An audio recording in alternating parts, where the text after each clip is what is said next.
নমস্কার। আজ আমি একটি সিঙ্গার বান কাটান দিতে এসেছি।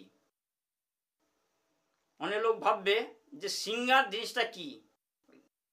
অনেক সময় কেউ বান মেরেছে, কারো ঘা হয়েছে, কারো কোনো রোগ হয়েছে শরীরে, তাকে আটকে দেওয়া, মানে যেটি কিছু করলে চট করে কাটবে নি। হয়তো অনেক ওস্তাদ আছে, সে বান কাটান দেবে, তাকে কিছু হবে না, কিন্তু এটা সিঙ্গার কাটান করতে হবে। অনেক সময় ঘাছি আটকে দেয়নি কারো মানুষ, অনেক কিছু দাঁত ফাত অনেক কিছু হয়তো ফুলে গেছে কিছু জিনিস, তাকে আটকে দেওয়া, একে বলে সিঙ্গার বান কাটান। আপনারা দেখছেন ইউটিউব চ্যানেল ধর্মসত্য।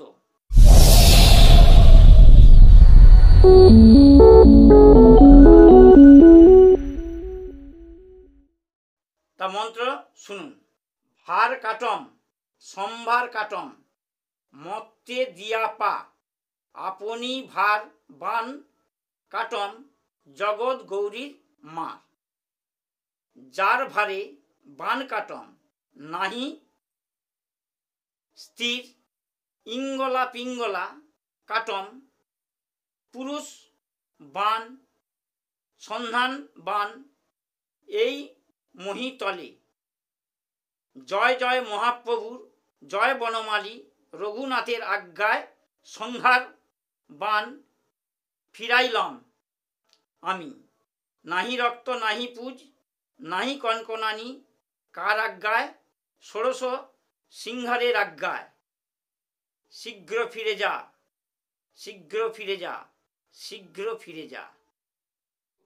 ধুলো নিয়ে মন্ত্রপুত করবেন। একবার মন্ত্র বলবেন, এক ফুঁক, আবার একবার মন্ত্র বলবেন, এক ফুঁক, আবার একবার মন্ত্র বলবেন, এক ফুঁক।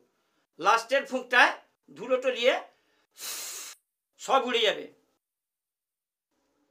কেউ কিছু করে থাকলে কাটান হয়ে যাবে এবং যে আটকিয়েছে তার কাছে ফিরে যাবে এই সিঙ্গার বানটি। আবার একবার মন্ত্রটি শুনুন। ভার কাটম সম্ভার কাটম মত্তে দিয়া পা আপনি ভার বান কাটম জগৎ গৌরী মা।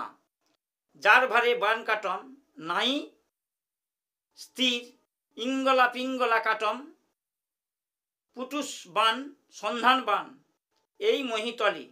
জয় জয় মহাপ্রভু জয় বনমালী রঘুনাথের আজ্ঞায় সংহার বান ফিরাইলাম আমি।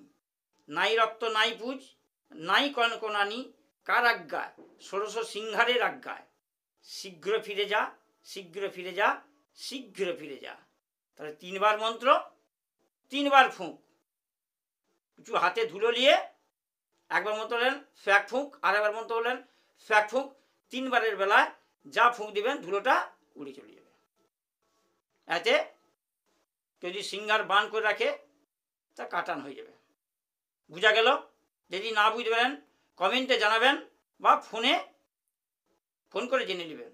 আজকের মতন ভিডিওটি এখানে শেষ করলাম। পরের ভিডিওতে দেখা হচ্ছে।